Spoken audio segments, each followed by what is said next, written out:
안녕하세요, 여러분. 반갑습니다. 해커스 어학원 강남역 캠퍼스에서 토익 리스닝을 담당하고 있는 신영화입니다. 자, 오늘 8월 23일 총평을 시작해 볼 텐데요. 오늘 시험 잘 보셨는지 궁금하네요. 과거 시험에 비해서 약간 난이도가 조금 더 상향 조정이 된 듯해 보이긴 했는데요. 전체적으로 보았을 때는 골고루 파트별 난이도가 좀 밸런스가 잘 맞춰진 시험이지 않았나 싶습니다. 자, 오늘 제가 파트 1 그리고 3의 총평을 진행을 해볼 텐데요. 이 두 파트 모두 난이도 중 정도로 총평을 해볼 수 있을 것 같습니다. 자, 그럼 먼저 파트 1부터 시작해 볼 텐데요. 이 총평 영상 시청하시기 전에 해커스 영어 홈페이지에 접속하시면 아주 유익한 고퀄리티 학습 자료들을 무료로 확인하실 수 있다는 거 꼭 기억해 주세요. 자, 그러면 파트 1부터 시작해 보도록 하겠습니다. 오늘 파트 1의 전체적인 난이도를 중 정도로 측정을 한 이유는요. 우선은 사진에서 두드러지는 동작이나 상태를 묘사하는 보기, 그러니까 정답으로 등장을 했기 때문입니다. 그동안에 우리 해커스 이론서를 가지고 또 실제로 오프라인에서 또는 온라인에서 그 쌤과 함께 수업을 들었던 학생분들은 아마도 우리가 수업 중에 다뤘던 혹은 여러분들이 교재를 통해서 접했던 그런 표현들이 막 등장을 해서 좀 반갑지 않았을까 이런 생각도 해보았는데요. 두드러지는 그런 모습을 묘사하는 표현 그리고 우리가 충분히 예상할 수 있는 표현들이 이제 등장을 한 시험이었기 때문에 그 점에서 난이도 중 정도로 측정해 보았고 그 다음에 우리가 이제 후반으로 갈수록 약간 좀 까다로운 경향이 있기는 했습니다만 전체적으로 오답 소거를 깔끔하게 할 수 있었던 편이었기 때문에 충분히 여러분 정답을 도출할 수 있지 않았을까 싶습니다. 자, 파트 1은요, 아무래도 어휘력이 많이 요구되는 그런 파트이죠. 평소에 문제 많이 풀어보시면서 오답으로 등장한 표현들도 모두 따라 읽는 쉐도잉 트레이닝을 병행하셔서 다양한 파트 1의 빈출 표현들을 문장 안에서 꼭 익혀나가는 학습을 평소에 꼭 하시기를 추천드립니다. 자, 그러면 이번 시험을 통해서 여러분 꼭 기억하고 넘어가야 할 그런 파트 1의 핵심 포인트들을 짚어보도록 할게요. 자, 우선은 파트 1에서 여러분들이 꼭 알아두셔야 되는 포인트죠. 바로 동작과 상태의 비교입니다. 자, 일단은 제가 여기 있는 예문을 가지고 한번 설명을 해볼 건데요. 여러분, 우리 tie back one's hair 이라고 하면은 머리를 뒤로 묶다라는 의미죠. 자, 그렇다면은 여기 시제로 한번 비교를 해볼 건데요. 이게 동작인지 상태인지를 한번 생각해 보시면 좋겠네요. 자, 첫 번째, a woman is tying back her hair 이라고 한다면 여자가 머리를 뒤로 묶고 있다라는 이 문장은 동작을 묘사하는 표현입니다. 만약 해당 문장이 정답이 되려면 사진에서 여자가 머리를 묶고 있는 모습이 딱 포착이 되어야만 하겠죠.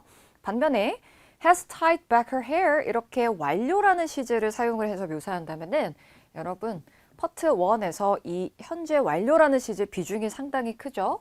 완료는 파트 1에서 모두 상태 표현이다. 이렇게 기억하시면 되겠습니다. 즉 has tied back her hair 이라고 한다면은 머리를 묶은 상태가 확인이 되면 되겠죠. 그 다음에 두 번째는요. A woman is putting on a helmet. 그리고 wearing a helmet. 자, putting on versus wearing 이 두 가지 동사는 파트 1에서 아주 중요하게 다루는 표현인데요. 둘 다 사전 정의는 똑같이 입다라는 의미를 가지고 있지만 자, putting on의 경우는 헬멧을 쓰고 있는 동작을 묘사하는 반면에 이 wearing이라는 표현은요. 이미 착용하고 있는 상태를 묘사합니다. 어떤 차이인지 이해가 되실까요? 자, 그러면 제가 이미지를 한번 띄워보도록 할게요. 한번 생각해 보세요. 자, 지금 이 사진 속 여자 헬멧을 착용한 상태로 확인이 되고요. 그리고 머리를 뒤로 묶은 상태로 확인이 되죠. 자, 그러면 비교를 한번 해볼게요. 아까 동일한 예문인데요. 첫 번째 예문에서 이 is tying back her hair 하고 has tied back her hair 두 가지가 등장한다면 자, 뭐는 정답이 되고 뭐는 답이 될 수 없는지 생각해 볼까요? 일단 동작을 묘사하는 이 진행형은 답이 될 수가 없겠죠. 왜? 여자가 머리를 뒤로 묶고 있는 동작을 취하지 않고 있기 때문이에요. 반면에 has tied back 이라는 것은 뒤로 묶여있는 그 상태를 묘사하는 거기 때문에 정답이 가능하겠죠. 자, 그 다음에 두 번째, 이번에는요, 여자가 헬멧을 쓰고 있는 모습을 묘사한다 라고 한다면 putting on은 동작이기 때문에 확인이 되지 않지만 이미 착용한 상태로는 확인이 되기 때문에 이와 같은 경우에는 wearing a helmet 이렇게 묘사를 해야 되겠죠. 자, 동작과 상태 구분을 하는 것은 파트 1에서 굉장히 중요합니다, 여러분. 자, 그 다음에 세 번째. 이번에는요. 자, a campsite has been set up in a forecast 또는 is being set up in a forecast. 이렇게 두 가지를 비교해 볼 거예요. 자, 이른바 우리 현재 완료 수동태 그리고 현재 진행 수동태입니다.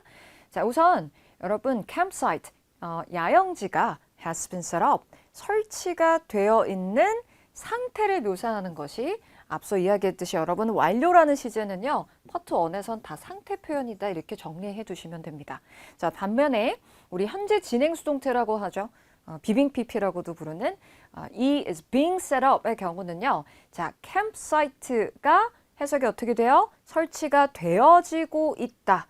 즉, 이 campsite를 설치하고 있는 사람의 동작을 묘사하는 동작 표현임을 기억하셔야 되겠죠. 자, 근데 이 두 가지를 우리가 어떻게 또 구분을 해야 되냐면은 발음으로 정확히 구분을 할 수 있어야만 합니다. 왜냐하면 속도가 빨라질 경우에는요, 또 시험장의 환경은 우리가 수업 때 듣는 것보다는 조금 더 퀄리티가 떨어질 수 있잖아요. 그러다 보면 좀 더 웅웅대는 느낌 받으실 수 있거든요. 그래서 이 두 가지가 발음으로 쉽게 혼동될 수 있습니다. 어떻게 구분을 그럼 해야 하는지를 알아두시면 좋겠죠? 일단 has been set up의 경우는요. 이 앞에 has, have, 해 사운드가 미약하게라도 들릴 겁니다. 반면에 이 두 단어는 강세가 거의 없다시피 아주 빠르게 뭉개져서 발음이 되는 편이에요. 즉, a campsite has been set up, has been 할 때 has been 이렇게 정확히 또박또박 잘 들리진 않을 거라는 거죠. 반면에 이 being set up의 경우는 이 being의 강세가 놓일 겁니다. 따라서 속도가 빨라지더라도요. 이 being의 길고 강한 강세가 놓여 있다는 것을 기억해 두셔야 돼요. 자, 그런데 문제는 우리가 실전에서는 예상치 못한 상황이 얼마든지 발생할 수 있죠. 내가 이 has been set up을 딱 들었을 때 순간적으로 being PP로 착각할 수도 있단 말이죠. 그런 경우는 어떻게 해야 할까요? 아까 시작하면서 이야기했죠. 오답을 소거하는 식으로 우리가 정답을 도출해 간다면 다시 돌아와서 이게 빙이 아니라 상태였나 보다 하고 바로 잡고 정정을 하고 정답을 그래도 도출할 수는 있을 겁니다. 이제 다만 정확한 이 발음의 비교 방법은요. 이제 확실한 건 being 사운드는 확실히 ing 하는 요 사운드가 강하게 강세가 놓여 있을 거라는 것을 알아두셔야 되겠습니다. 자, 이미지로 비교해 볼게요. 보니까 텐트 동이 여러 개가 지금 설치가 되어 있는 야영지 모습인데요. 사진에 사람은 확인이 되지 않고 자, 한번 비교해 볼게요. 앞서 보여드렸던 예문. 자, 이 사진을 적절히 묘사하는 선택지를 골라본다면 일단 campsite, 야영지가 숲속에 설치되어 있는 모습, 즉 상태를 묘사하는 has been set up 으로 이 사진을 묘사를 해야만 하겠죠. 반면에 is being set up 이라는 요 동작으로 묘사할 수는 없어요. 왜? 해당 선택지가 정답이 된다면 사진에서 사람이 텐트를 치고 있고 야영지를 이렇게 막 만들고 있는 준비하는 모습이 확인이 되어야만 하기 때문이죠. 그래서 동작과 상태를 잘 구분할 수 있는지를 여러분 이 시간에 한 번 더 점검해 보시면 좋을 것 같고요. 자, 그 다음에 우리 Part 1에서 꼭 기억하고 넘어가야 할 중요한 표현들을 한번 점검해 보도록 하겠습니다. 제가 중간중간 이렇게 빈칸을 뽕 뚫어놨는데요. 한번 내가 알고 있던 표현인지 한번 점검해 보시면 좋을 것 같아요. 자, 화분에 심겨져 있는 식물을 뜻하는 표현이 있죠. 앞에 제가 알파벳 하나는 드렸는데요. 네, 무엇일까요?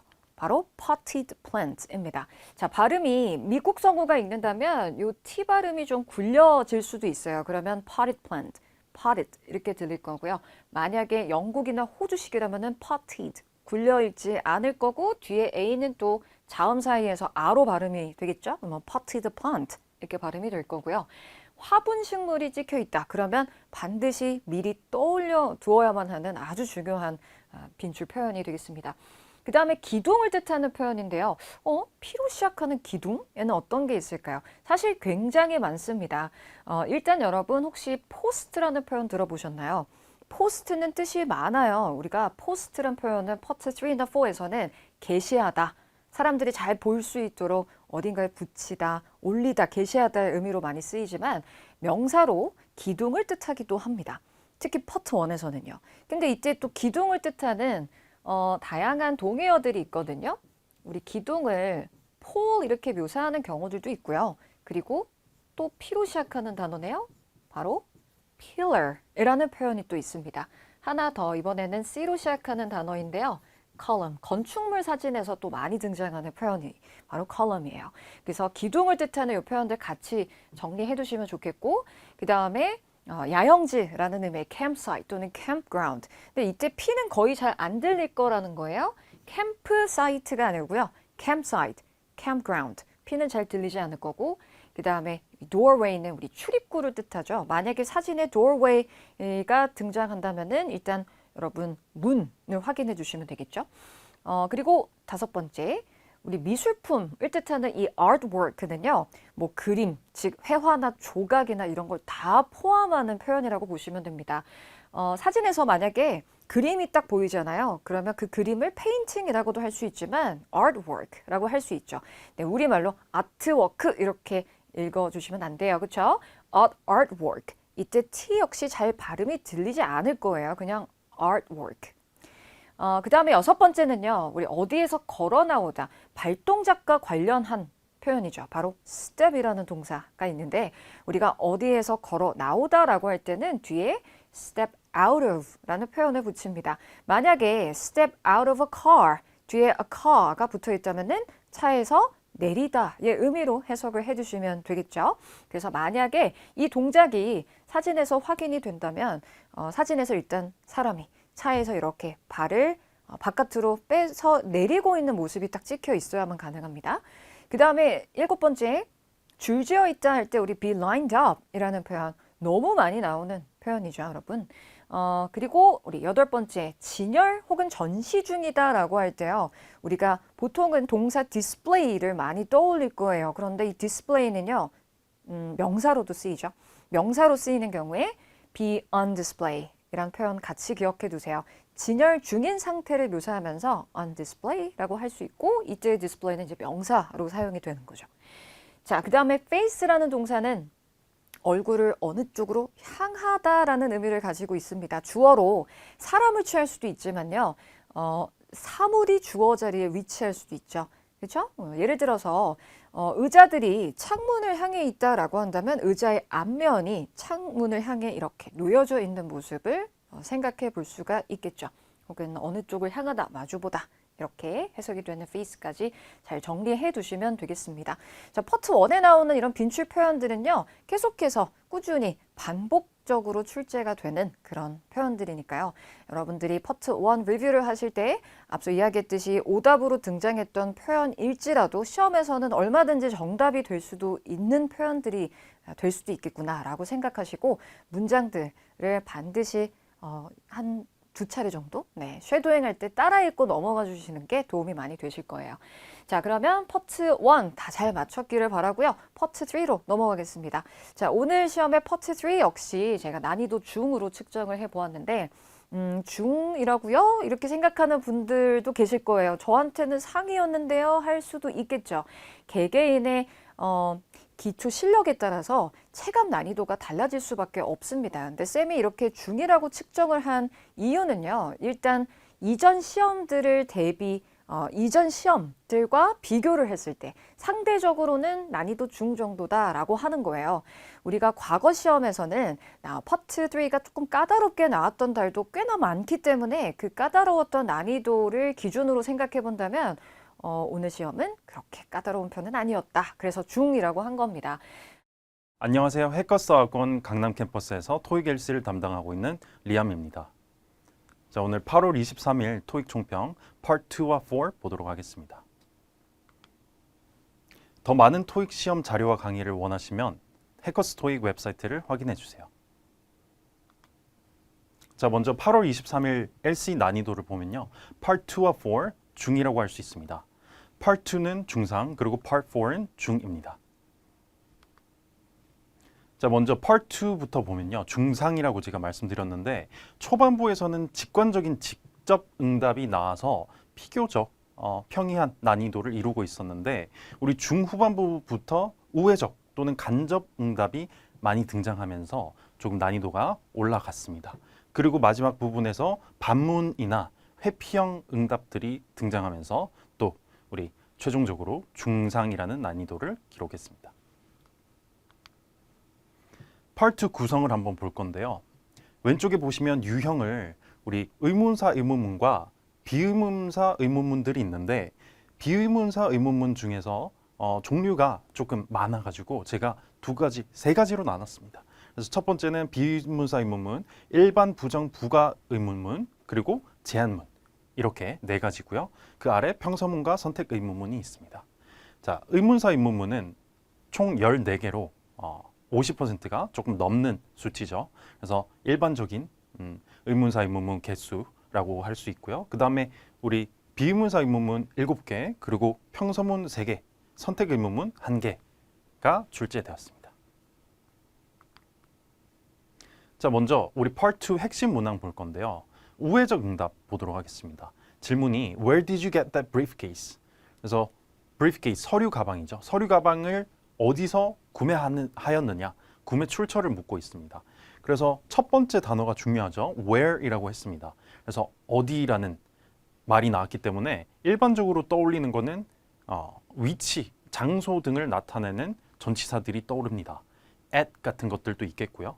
그죠? 그리고 또 우리 from 같은 단어들이 떠올라요. 그래서 어디서 샀을까? 장소, 그죠? 쇼핑몰이라던가 아니면 온라인 같은 단어들이 나올 것 같은데 답이 It was a present from my colleague 이렇게 나올 수 있죠. colleague 그러면 우리 직장 동료니까 직장 동료가 선물로 준 거다. 그러면 구매 여부를 아예 부정을 해버린 거죠. 그죠? 구매한 사실을 부정을 한 거예요. 그래서 선물 받았다. 그러면 우리가 아까 생각했던 at이라든가 온라인 같은 단어들이 아닌 선물이다. 생각지 못한 우회적 응답이 나온 거죠. 그래서 난이도가 살짝 올라갔습니다. 다음으로는 제3자 힌트형이 있는데 질문이 Who do I contact to request a security key card? 일단 who로 시작을 했습니다. who는 누구잖아요. 그래서 우리가 who 하면 머릿속에 떠올라야 되는 것들이 있습니다. 어떤 것들이 있나요?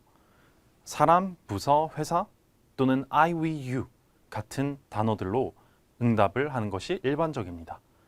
그래서 여기서는 contact, 연락하다, request, 요청하다, security key card는 보안 키카드입니다. 그래서 우리 문 같은 거 여는 사원증 생각하시면 됩니다. 그래서 그런 거를 요청하려면 누구한테 연락해야 되나요? 라고 말을 했어요. 그래서 answer이 Sarah applied for hers yesterday 라고 말을 했어요.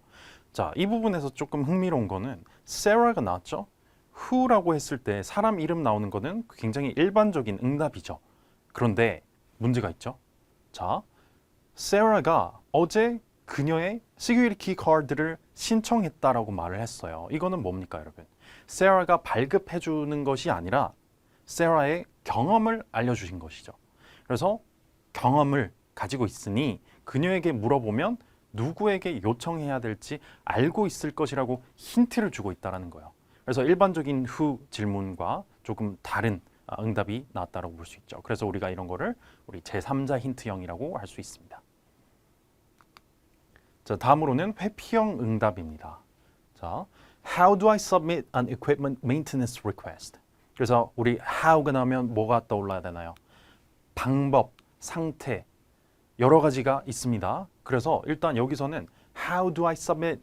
그래서 제출하는 방법을 묻고 있다 생각을 하면 되겠죠. 그래서 equipment maintenance request 이거는 장비 유지 보수 요청을 말하는 거예요. 그래서 뭔가 고장 났나 봐요. 그래서 그거를 어떻게 고치는 거를 어디다가, 그죠? 어떻게 요청을 해야 되냐 이걸 묻고 있는 거죠. 그러면 우리 방법을 물었기 때문에 일반적으로 떠오르는 거는 전치사 by나 with 같은 것들이 떠오르죠.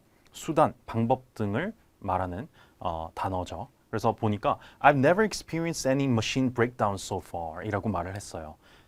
이건 뭡니까, 여러분? 나의 경험인 거죠. 나는 그렇게 고장 난 적이 없어 라고 말을 한 거예요. 그러면 여기서는 방법을 알려주지가 않았습니다. 결국엔 뭡니까, 이게? 모른다는 거죠. 그래서 우리 Part 2에서 모른다라는 답변 좋은 건가요? 나쁜 건가요? 우리는 되게 좋은 거예요. 왜냐하면 만능이죠. 어떤 의문사 의문문이든 비의문사 의문문이든 모른다라고 답을 하면 만능으로 정답이 될 수가 있죠. 그래서 I don't know, I'm not sure 같은 것들도 다 정답이 될 수 있어요. 그래서 되게 어렵게 경험으로 말을 했지만 결국에는 모른다라는 말이기 때문에 회피를 하면서 정답이 되었습니다. 그래서 조금 난이도가 있죠. 자, 그 다음으로는 우리 Part 4 난이도 중이라고 말씀드렸는데요. 전형적인 시간순 전개가 상당 부분을 차지를 했습니다. 그래서 시간순 전개라는 거는 굉장히 직관적이라서 비교적 많이 어렵지는 않았다. 그 다음 도입부의 명확한 단서를 제시를 했다는 것. 그래서 우리 Part 4 지문이 있잖아요. 그러면 거기서 우리 도입부, 중간부, 마무리부. 그래서 초반, 중반, 후반 이렇게 세 파트로 나눌 수가 있는데 그 초반 10초 한 두세 문장에 해당하는 이 도입부에서 명확한 단서들을 제시를 했습니다. 어떤 것들에 대한 우리 주제, 신원, 관계, 장소 이런 것들은 도입부에 일반적으로 나옵니다. 그래서 굉장히 앞에서 직관적으로 딱 던져줘서 난이도를 약간 낮추는 역할을 했죠.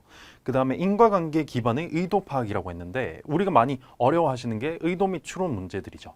그래서 거기에 대해서 인과관계 기반의 의도 파악 문제들이 나왔다는 거는 비교적 쉽게 맥락에서 추론할 수 있었다는 거예요. 그래서 우리 아까 Part 2에서도 했던 건데 한번 논리적 사고를 한 번 더 거쳐서 추론을 해야 되는 문제들이 어려운데 이번 Part 4에서는 비교적 직관적으로 추론을 할 수 있었기 때문에 그렇게 어렵진 않았다라고 할 수 있습니다. 마지막으로 단순 1대1 대조형 시각자료 문제들이 나왔는데 우리 시각자료들은 되게 다양한 형태를 띠고 있죠. 근데 이번에는 눈으로 보고 생각을 거치지 않고 확인만 하고 정답 고르면 되는 그런 유형들이 나왔다는 거예요. 자, 다음으로 넘어가 보겠습니다. Part 4 구성입니다. 자, 여기 보시면 일반 정보, 세부 정보 두 가지. 자, 일반 정보는 뭔가요? 우리 아까 말했던 도입부에서 보통 나오는 신원, 관계, 장소, 주제 등을 말합니다. 그래서 총 8개가 나왔고요. 세부 정보는 그 외에 중후반부에서 나오는 구체적인 디테일들을 물어보는 그런 문제 유형들이죠. 총 14개가 나왔습니다. 그 다음으로는 의도 및 추론 문제, 아까 말씀드렸던 인용문을 통해서 유추를 해야 되는 그런 문제들 3개 나왔고요. 그 다음에 보통 후반부에서 많이 나오는 다음 행동 문제 3개 나왔습니다.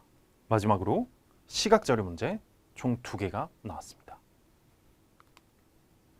자, 먼저 완곡한 사전 행동 권유 문제 한번 보도록 할게요. 자, 지문은 이런 내용이 나오는 거죠. 투어 가이드가 안전 수칙을 알려주면서 버스 일정을 같이 안내를 해주는 거예요. 그래서 버스를 타기 전인 상황인가 봐요. 그래서 말을 해주면서 이제 이런 설명을 합니다. 우리 성수기 때 식당가가 되게 혼잡해요. 사람들 많아요. 그래서 여러분 식당 미리 한번 확인해 보세요. 예약하시려면 미리 확인하셔야 돼요. 이런 말을 해주는 거죠. 그리고 그 후에는 별도로 다리가 보수공사가 있어가지고 우리가 원래 가려던 길이 아닌 다른 데로 가요. 이런 내용입니다. 그래서 거기서 질문이 What does the speaker imply when saying Grandview Harbor gets extremely crowded during the summer season? 자, 인용문이 나왔죠? 인용문이 나오면 인용문을 말한 이유라고 생각을 하시면 됩니다. 자, 그래서 Grandview Harbor 여기는 장소죠, 그죠? 그래서 명소인 거예요. 그래서 이 명소가 summer season 여름철에 엄청 혼잡해져요. 이 말을 왜 했는지 표면적 해석이 아닌 의도를 파악을 해야 되는 문제입니다. 그래서 정답은 Diners should book tables ahead of time 이라고 했습니다. ahead of time 이라고 하면 우리 쉽게 말하면 어떤 단어입니까? early라고 볼 수 있죠. 점수 잡는 Hackers.